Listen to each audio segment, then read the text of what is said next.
Yo, what up, y'all? Your boy Brick Street Sprite in the building, man. Like, subscribe, comment. Brick Street Hooligans, Brick Street Media, Hooli Vision. Just wanted to quick speak on the Joe Budden Podcast because I've been watching, I've been reading, I've been seeing a lot of the back and forth between Maul, Rory, and Joe. And I just wanted to speak my thoughts and just basically say, is anyone really surprised that it crashed and burned the way that it did based on Joe's history and how every single venture that he's ever been involved in has ended historically? His ego blows the fuck up and he be thinking he's the main reason for any of the success. And listening to like his old Slaughterhouse group members talk, about him and talk about the way situations transpired and events transpired, it's kind of seems like Joe was a lot of the problem there. Like he was the main one that didn't really want to continue with the group or continue making music. He wanted to go the media route when the rest of them still wanted to make music. Also, when you listen to Rory and Maul speak, it kind of sounds like he had just had a big ego. Like when it was really telling when they were speaking on how they were doing live shows and Joe would be outside talking about how he has a line of people trying to get in wrapped around the building. And then Rory would be like, yo, we have a line of people wrapped around the building trying to get in. We did this together. And Joe always talking about me. And it is something weird when somebody gets defensive when you ask them about, contracts, paperwork. Like if I'm getting paid or if I'm supposed to get something, I'm going to know. And if I'm involved in something like as big as that, I'm going to want to know what's going on too, especially if I am like a vital part of this shit, which all three of the members were. And I do think Parks is more Joe Budden, Joe's homeboy than anyone else. So he going to take Joe's back, than anything. And then you got Olivia Dope coming out talking about sexual harassment and how they had to cut certain scenes out of some of the out of some of the footage because he would be saying like, just some kind of ridiculous, improper shit to say to a female that you're not really like that with. You know what I'm saying? Like, I don't know.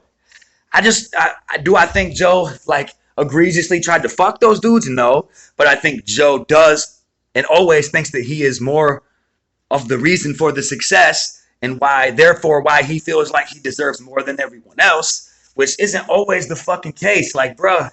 And they even said it. We knew the subscriber count before we got involved in this and before the pod started. And they all played an intricate part in making that shit what it was. So I get it. Joe had the biggest name at the time, but he was far from the only reason. You know what I'm saying? But his ego gets out of fucking control, and I get that. You know what I'm saying? And people, that type of shit is just not going to go over well. You know what I'm saying? You're just eventually going to rub everyone the wrong way. And then now you got people that's disgruntled work. And now you can't even bring the pod back because that energy was all genuine. You know what I'm saying? It was authentic. And now you have to force it. You know what I'm saying? You have to force like the laughter and fucking, y'all don't fuck with each other no more. So you can't continue the pod. So it's got to be done. It's got to be done. So anybody hoping it will come back, even if it did, it won't be the same. So you might as well just bury it where it is. You know what I'm saying? But it's just unfortunate. It was fire, but I haven't watched it for a long time. Really ever since they changed the fucking name of it. Because I do feel like I'll name this podcast later was the best podcast name ever. If you ask me, that shit was fire. And the podcast was more fire, man. Years ago. I haven't watched it in probably 3 years because it did get a little more poppy. You know what I'm saying? And a little more like mainstream over time. Really, when they started having like certain guests on there, I was like, man, fuck this. You know what I mean?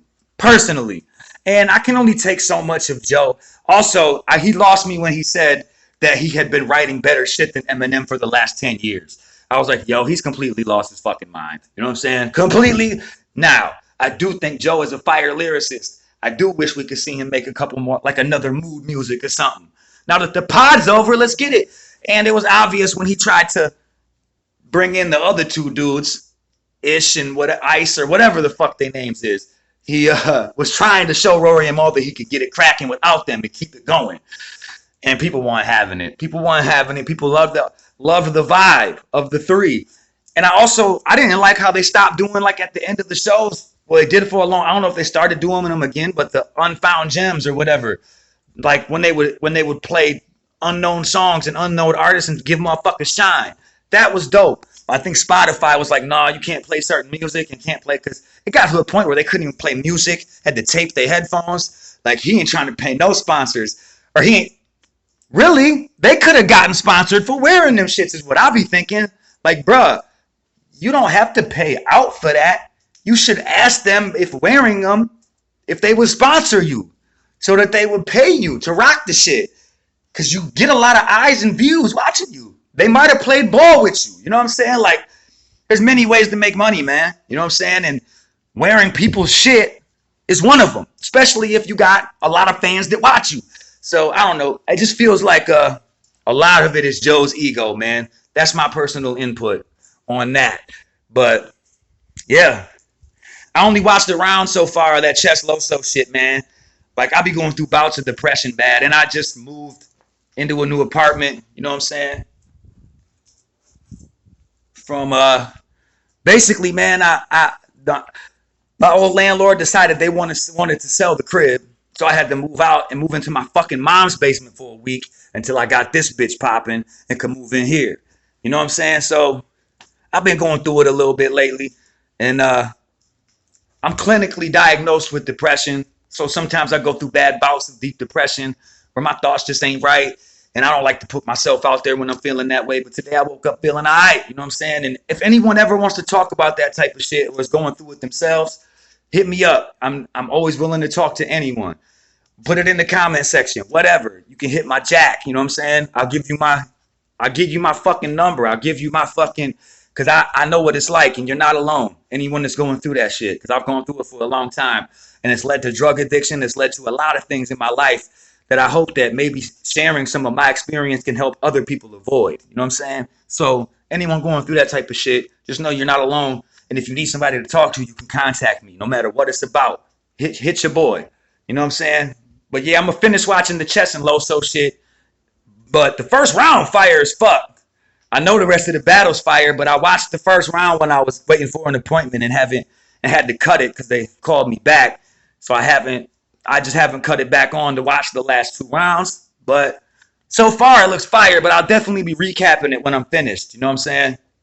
But hey, it thus far it's hella entertaining, man. But I think I got Loso winning the first round, man. But I gotta watch it again. But I'll finish that shit and do a recap, man. I just want to do my thoughts on the Joe Budden shit, man.